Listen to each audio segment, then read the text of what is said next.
Welcome to a walk through the tarot.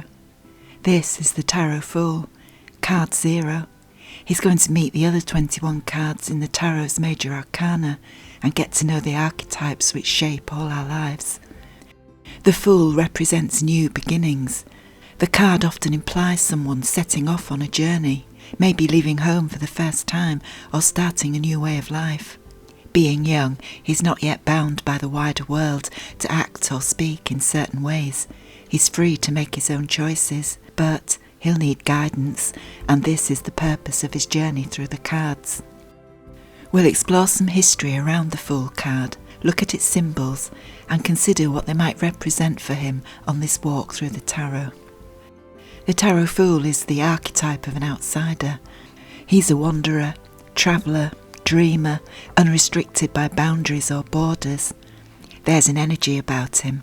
He's different to the crowd, doesn't fit in, is unconventional, often wild, sometimes a figure of fun, but always in possession of his own unique wisdom. The word fool derives from the Latin follis, which means bellows or bag, so historically the fool was related to windbag, someone who talks or gossips without saying much of real value. Follis is also the source of folly, which means lack of good sense or judgment. To be called a fool was not meant as a compliment, yet it didn't always mean a lack of wit. A fool was often sharp, could see through surface disguises and cut to the heart of the matter.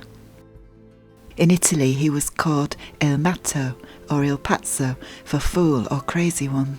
Early tarot decks show him barefoot and wearing feathers, and at the time feathers were a symbol of wealth, status and nobility. The Fool may be making fun of social strata and status.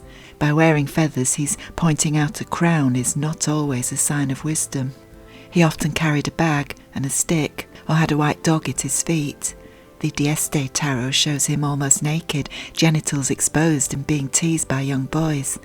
In the Charles VI tarot, the Fool is clothed, but only just, and the boys are throwing stones at him.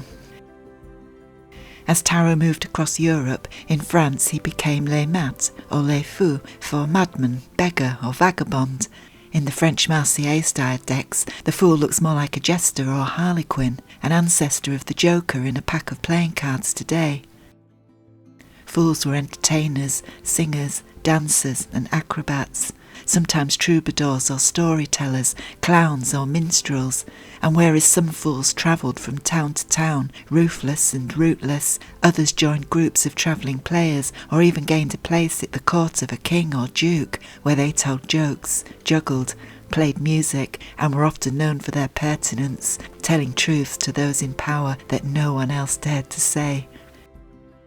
In the 18th and 19th centuries, French occultists adopted the tarot for their own esoteric beliefs, and in the 1700s, Antoine Comte de Gebelin reinterpreted the Fool. He numbered the card as 0, claiming it represented the beginning of a spiritual journey and was an archetype for innocence. Eliphas Levi made more changes. He linked the tarot to Hermeticism and saw it as a tool for insight.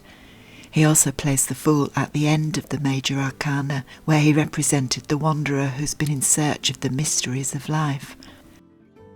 In the 20th century, the Arthur Waite and Pamela Coleman Smith deck moved the Fool to the beginning, reinforcing the idea of setting out on a journey. A white rose was added alongside a red feather, and the Fool was placed at the edge of a cliff. Our Fool is about to begin his walk through the tarot, so let's take a closer look at the symbolism of the card. Arms outstretched, eyes closed, he appears in a world of his own. The next step may take him over the edge, but he seems unaware and happy in his innocence or naivety. His clothes are extravagant and showy, he's wearing his best for the occasion. The red sleeves look like flames, and he wears a red feather. Red is the colour of physical strength and energy. He has all he needs to step out on his journey. The reds contrast with white snow on the distant mountains. Some say they're waves. Either way, they represent the outer world and all its challenges. He carries a white rose as a symbol of his purity. The Fool isn't yet embittered or soured by life. He hasn't had his heart broken or made any wrong decisions. Life waits to be discovered, and he's full of optimism and joy. He's carrying his possessions. He might have his lifetime in his bag, all the minutes and hours he has left. Like all of us, he doesn't know how much time lies ahead. The pack is small because the fool doesn't yet need much. He isn't encumbered with physical and emotional baggage.